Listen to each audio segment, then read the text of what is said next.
Warning: the following video contains explicit language which may be offensive to some viewers or inappropriate for children. The content within this video is intended for mature audiences only.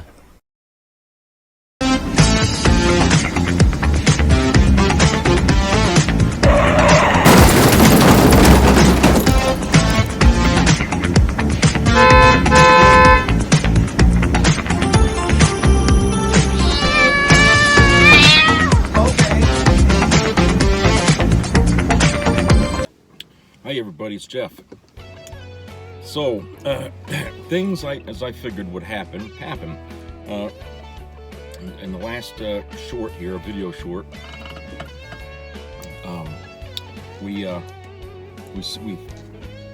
I was reporting about how there was a faction that was moving in towards Moscow, and for some reason that didn't continue. But here's an article here from Wall Street Journal.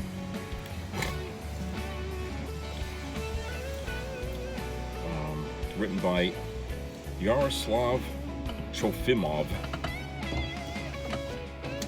A day after Wagner's mutiny showed the unexpected fragility of President Vladimir Putin's regime, all the main players in Russia's worst political crisis in decades stayed out of sight, leaving Russia and the world to wonder whether the drama was really over. The key unanswered question, including the future of Wagner's 25,000 heavily armed troops, of the paramilitary group's owner, Prigozhin, and of Russia's military leadership, which failed to stop this rapid advance toward Moscow. The details of agreements brokered by Belarus President Alexander Lukashenko to halt looming bloodshed have yet to be made public. The whereabouts of Prigozhin, who, according to the Kremlin, had agreed to relocate to Belarus, were also unknown on Sunday. His company told a Russian TV network that he, quote, will answer questions when he will have access to proper communications, unquote. Flying Russian flags, large Wagner columns on Sunday were driving south on the Moscow-Rostov highway, away from the capital and away from Belarus. Putin himself made no public appearances and issued no remarks about the conditions under which the rebellion ended. The Russian Minister of Defense and the head of Russia's armed forces, whose removal was Prigozhin's key demand, remained out of sight too, amid growing speculation that they may be replaced. Quote, the entire world has seen that Russia is on the brink of the most acute political crisis, unquote. Sergei Markov, a former Putin advisor and a political analyst in Moscow, said on Telegram Sunday, quote, yes, the push failed now, but pushes have fundamental reasons. And if the reasons remain, a push will happen again, and it could be successful, unquote.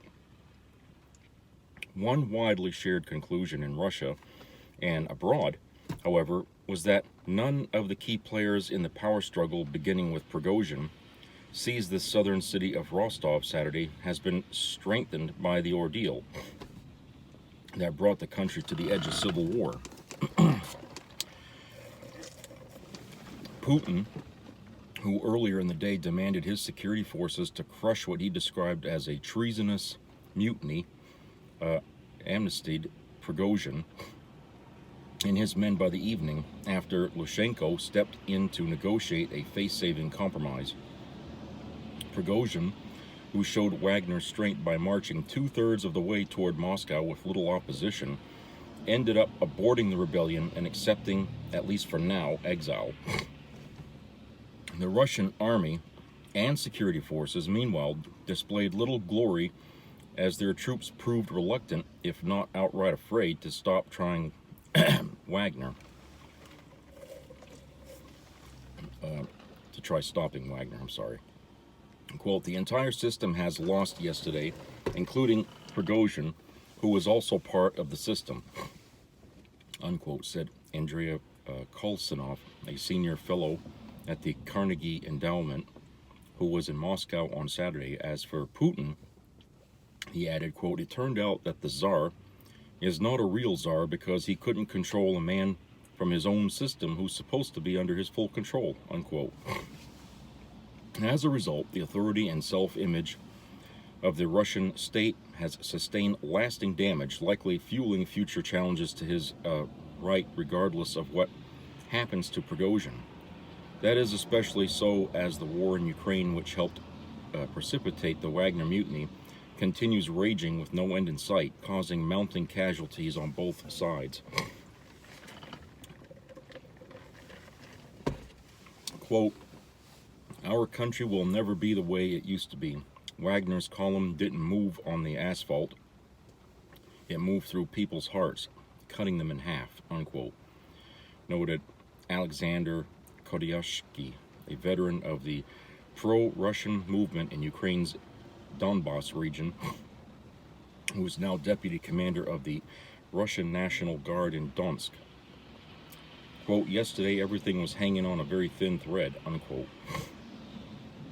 Wagner's forces Saturday shot down 6 Russian helicopters and an Il-22 airborne command center plane, killing 13 airmen, according to Russian military analysts, deaths that will not be easily forgotten, particularly inside the Russian Air Force, which is commanded by Prigozhin's one-time ally, General Sergei Surovikin.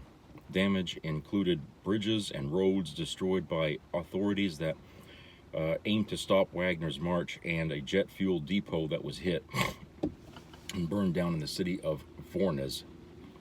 Some civilians and Wagner troops were also killed as Russian planes dropped bombs on the Moscow-Rostov highway, trying to stop the rebel advance.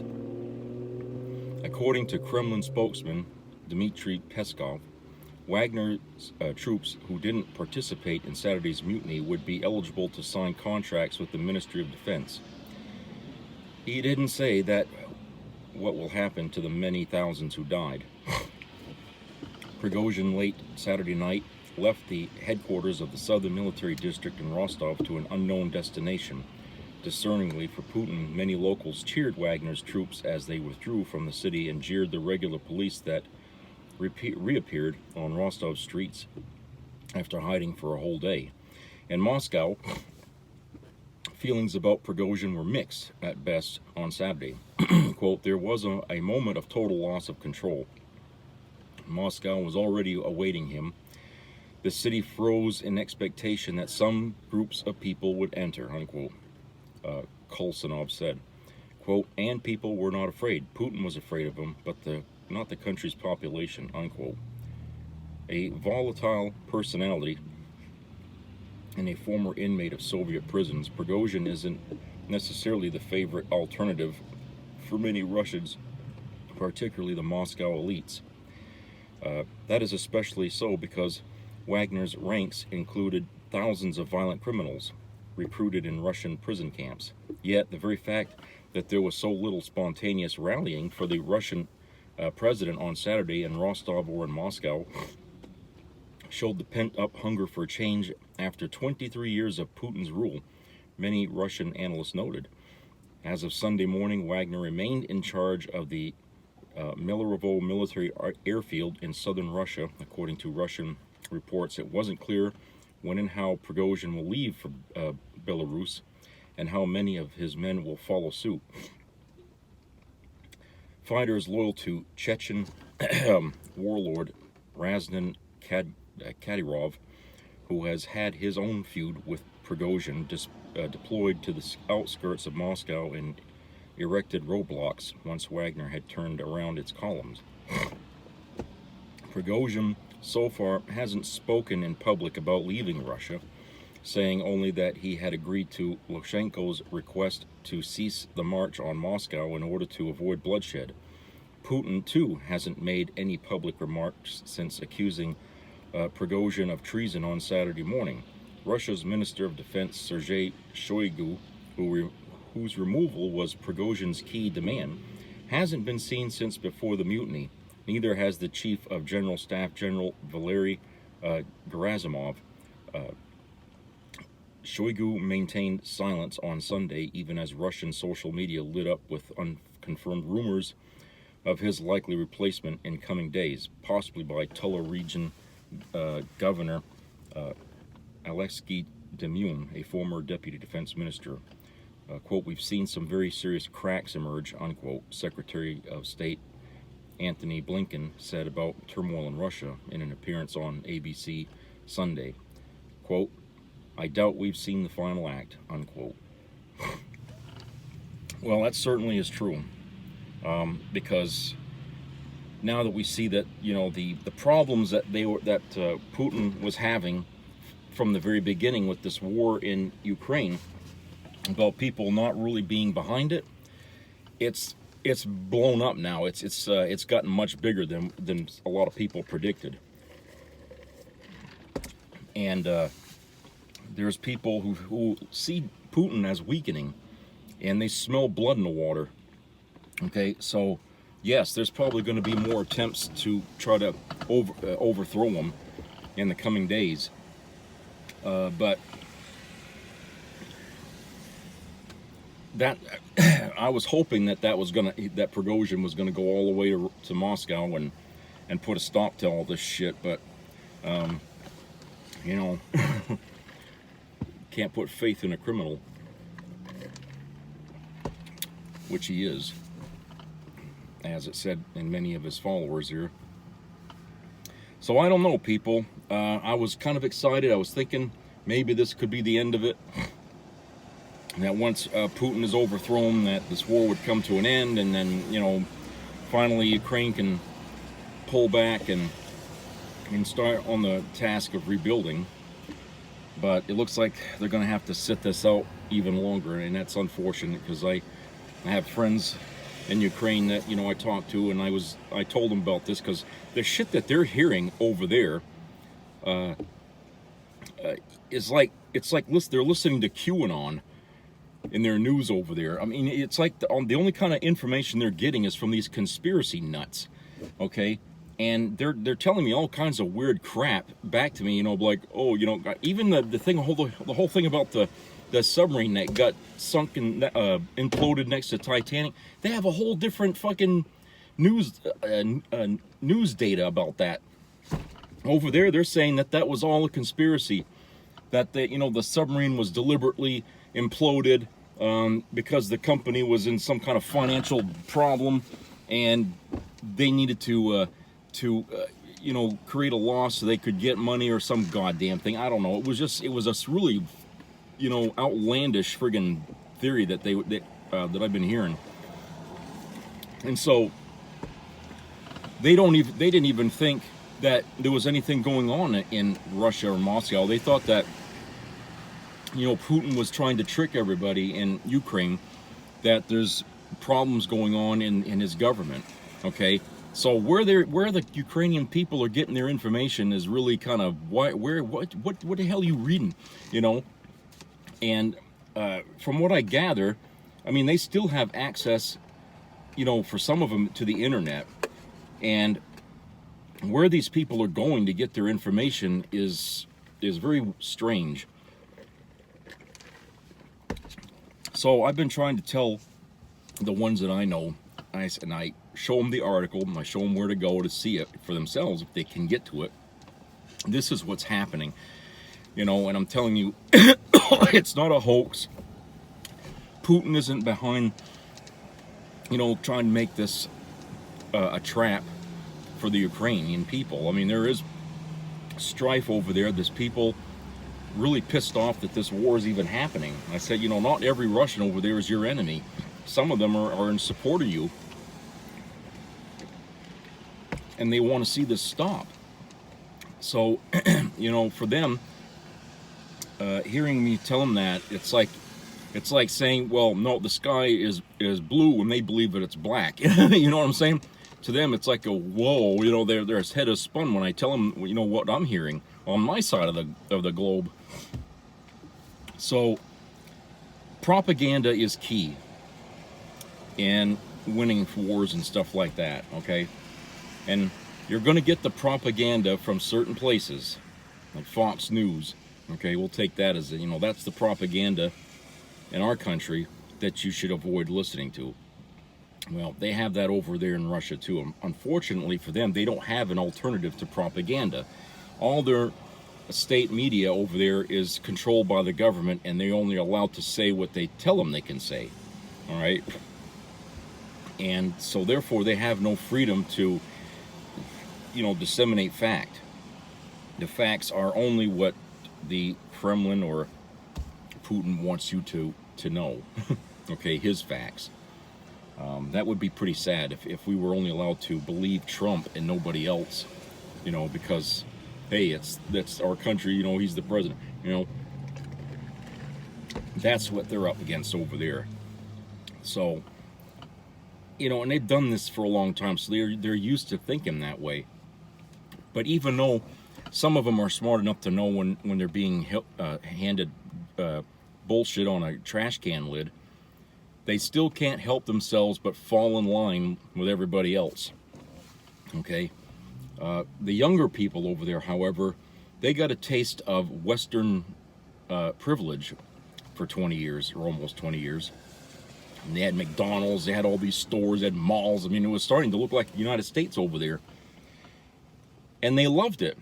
I mean, there's on the internet, on YouTube specifically, you got Russians who made videos of life before this fight and how people that worked at McDonald's loved working at McDonald's. For them, it was like working at NASA. I mean, they couldn't, they were nice, and people loved going to McDonald's because the people are trained to be kind and nice, not abrasive, and, like most Russian restaurants are, from what I understand. I guess over there in a restaurant, if the cook throws a friggin' steak at you, that's supposed to be part of the norm. But in an American-run company, quality of service is important, and they treat you, and you're supposed to be treated kindly because you're the customer, you're the money. So for them, they had to teach those workers how to be nice, and what happened was when they were treating customers nice, the customers would treat them nice. That was something they never had before. So they loved working there. And I said, like I said, they enjoyed all the things, that we got, computers and cell phones. They were getting all this stuff, buying from places that the United States was buying from. And it was a good thing. That was like the golden times for them. Well, when this war started up, and practically overnight, that country reversed itself and went right back to the Soviet Union, okay? And now all those great places are closed, and it's like us when we go to the mall and all the stores are gone. Now they feel like that because all their malls are pretty much wiped out too, because their stores are gone. So there's this really heavy feeling of loss of a whole culture that was starting to thrive, and the legs were kicked out from under it. Those are the people that are going to bitch the loudest, because they know how good they could have it. They know how good they could have it if they could get it back, and they want to fight like hell to get it back. So you see, for Putin, he let that go on too long. If his real ambition all along was to go after Ukraine, he should have done that the day he took office, because he let his country soak up the Western way of living, and now you got a whole generation of Russians over there who were, for lack of a better word, spoiled, if you want to say, by all the goodies that they had. Okay, now that's all been taken away from them, they want it back. That's why I say this uprising here that happened yesterday, because I'm recording this now and it's Sunday, it's not going to be the last. Okay, there's going to be continual organization against Putin until he's overthrown. It doesn't matter how the war is going in Ukraine. They want this fucker out. And the United States really needs to, probe that aspect of Putin's weakness. They need to encourage more uprising over there in some fashion, to help anybody who wants it to go into Moscow and topple it, the government. So that's really how we should end this thing, not by just sending over weapons and weapons and weapons all the friggin' time. I mean, it costs the world money, but send in, a small group of, what do you call it, agents, spies, or whatever, and drum up the fucking the animosity towards Putin, so that way you can encourage another overthrow. Work on it, work on their friggin' their nerves. I think if they do that, okay, and it wouldn't be the first time the United States had gone into a government to encourage an overthrow, okay? We know how to do that pretty well in this country because we've done it in the past. This is another chance to do that again. So I think, if they haven't done that already, okay, I'm not saying the United States hasn't done it, but if they haven't done it, they should do it, because having that going on in Moscow, and then having us help them on the front in the war, that's two things that we're throwing up against Putin, to get rid of him. They can't reason with the guy, so he's got to be killed or overthrown or whatever, okay? And that's what we got to focus on. He had his chance and he lost it. All right, so I'll talk to you again another time. Take care.